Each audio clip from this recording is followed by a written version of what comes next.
IVF treatments పై 20,000 discount. Doctor consultation మరియు ultrasound scan ను ఉచితంగా అందిస్తున్నారు. 49 అంటే సంతానం, 49 అంటే సంతోషం. ప్రభుత్వం వచ్చింది ఏపీలో. సో దాని గురించి, ఆ గెలుపు గురించి మీరేమనుకుంటున్నారు? గెలుపే అన్నా చెప్పండి. అంటే గవర్నమెంట్ గురించి అదే కొత్త ప్రభుత్వం వచ్చింది కదా, దాన్ని మీరు ఎలా ఫీల్ అవుతున్నారు? ఆ గెలుపు గురించి కావచ్చు అని ఒక్క సెకండ్, దాని గురించి మీరు ఏమనుకుంటున్నారని యాజ్ ఎ పబ్లిక్గా మీ వ్యూ. పాత గవర్నమెంట్ కన్నా ఖచ్చితంగా మంచిగా చేస్తుంది. అంటే ఇప్పటిదాకా మనకి రాజధాని అనేది ఎక్కడ ఏంటి అనేది సరిగ్గా డిఫైన్ అవ్వలేదు కదా. రాజధాని ఒకటి, అలాగే పోలవరం, నెక్స్ట్ వచ్చేసరికి చాలా వరకు డిఎస్సి, మెగా డిఎస్సి కానీ ఇవన్నీ కూడా 100% చేస్తానే ఉంటాను. ఓకే, అంటే జగన్ గారి పార్టీ ఓడిపోవడానికి గల కారణాలు అంటే యాజ్ మీ వ్యూ? మా వ్యూలో వచ్చేసరికి అభివృద్ధి అనేది ఏం లేదు కదా. అభివృద్ధి అనేది ఏం జరగలేదు. ఎంతసేపు పథకాలు తప్పితే ఇంకేం జరిగింది? నాకు తెలిసినంత వరకు అయితే పథకాలు ఇవ్వడం, సంక్షేమ పథకాలు ఇవ్వడం తప్ప మిగిలిన ఏది కూడా జరగలేదు. అంటే కేవలం 11 సీట్లు మాత్రమే పరిమితం అయ్యారు వైసీపీ వాళ్ళు. దాని గురించి అదే 11 సీట్లు మాత్రమే పరిమితం అవడానికి గల కారణం అంటే అదే. ఇంకా ఎటువంటి అభివృద్ధి జరగకపోవడమే. రాష్ట్రంలో ఏ రకమైన అభివృద్ధి జరగలేదు. రోడ్లు కానీ, రవాణా వ్యవస్థ కానీ, ఇంకా తర్వాత విద్యా వైద్యం ఏదో చేసా అంటున్నారు కానీ అది మాటకు మాత్రమే, కానీ అది కూడా ఫుల్ ఫ్లెడ్జ్డ్గా జరిగినట్టుగా మేము ఎక్కడ కనిపించలేదు. ఇప్పుడు అంత బాగా విద్యారంగం కనుక అభివృద్ధి చెందిందే అనుకో, మన గవర్నమెంట్ స్కూల్స్ చాలా వరకు క్లోజ్ చేశారు కదా. అంత బాగా అభివృద్ధి చెందినప్పుడు అన్ని గవర్నమెంట్ స్కూల్స్ క్లోజ్ చేయాల్సిన నెసిటీ ఏముంది?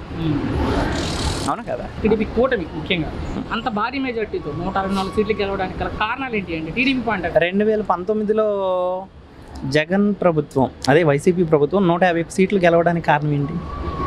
అప్పుడున్న ప్రజలు ఏమనుకున్నారని ఒక అవకాశం ఇచ్చి ఉండొచ్చు అంటే వాళ్ళు అనుకున్నారు. ఇప్పుడు నేను అడిగేది ఆ అవకాశాన్ని పూర్తిగా దుర్వినియోగం చేసుకున్నాడు కాబట్టి ఇప్పుడు అంత మెజారిటీతో కూటమి గెలవడానికి కారణం. పూర్తి స్థాయిలో జనసేన అనేది పూర్తి స్థాయిలో చాలా వరకు అంటే ఏదైనా ప్రజలకు సేవ చేయాలి అంటే కంపల్సరీ అధికార పార్టీ ఉండాలి, పార్టీలో మనం గెలిచి ఉండాలి, పదవులు ఉండాలి అనుకునే వాళ్ళు చాలామంది ఉన్నారు కదా. అయితే పదవులు, పార్టీలు ఏమీ లేకపోయినా కానీ మనం ఏదన్నా చేయాలి అనుకుంటే ఖచ్చితంగా మనం చేయొచ్చు, ప్రజలకి మంచి అని పవన్ కళ్యాణ్ చేసి చూపించాడు. సో పవన్ కళ్యాణ్ ఫ్యాక్టర్ అనేది కూటమికి 100% ప్లస్ అయ్యిందని నా అభిప్రాయం. అంటే జనసేన ఏదైతే ఉందో వాళ్ళు పోటీ చేసిన 21 చోట్ల కూడా విజయం సాధించారు. 100% స్ట్రైక్ రేట్తో గెలిచింది. దీన్ని ఎలా చూస్తారు అంటే 100% అంటే పూర్తి స్థాయిలో పవన్ కళ్యాణ్ని ప్రజలు నమ్మారు. 100%. ఎందుకంటే చెప్తున్నాను కదా, ఇప్పుడు నీ చేతిలో ఇప్పుడు మీరు జాబ్ చేస్తున్నారు, నీకు 10,000 వస్తాయి. 10,000లో నువ్వు 10,000 తీసుకెళ్ళి ఎవరికైనా ఇవ్వగలుగుతావా? ఒక 5,000 తీసుకెళ్ళి ఇవ్వగలుగుతావా? సేమ్ అలాగే నేను కూడా ఇవ్వలేను. నాకు ఒక 50,000 వచ్చినాయి అనుకో, నేను బాగా చేస్తే ఒక 100 రూపాయలు చేస్తాం, ఒక 500 చేస్తాం. అంతేగాని 40 కోట్ల రూపాయలు తీసుకెళ్ళి అలా ఇవ్వడం అనేది ఇట్స్ ఎ గ్రేట్ థింగ్. అంటే అభ్యర్థులందరూ కూడా భారీ మెజార్టీలు వచ్చింది. జనసేనలో కూడా జగన్ గారు ఏదైతే ఉందో గతంలో వచ్చిన దానికన్నా ఇక్కడ పవన్ గారు కన్నా ఎక్కువ వచ్చినాయి జనసేన పోటీ చేసిన వాళ్ళు. అవును, అదే పూర్తి స్థాయిలో జనాలు అనేది పూర్తి స్థాయిలో విసిగిపోయారు.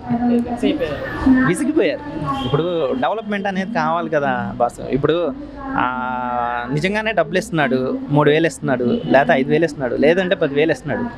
నీకు 10,000 రూపాయలతో సరిపోదు కదా సంవత్సరం మొత్తం. ఇప్పుడు మనకల్లా ఏంటంటే మనం సంపాదించుకోవడానికి మార్గం కావాలి, అంతేగాని ఊరికినే ఎక్కడి నుంచి తీసుకొచ్చేస్తాడు? ఆయన డబ్బేం తీసుకొచ్చేవట్ల, మన డబ్బే మనం తీసుకొచ్చేస్తున్నాడు.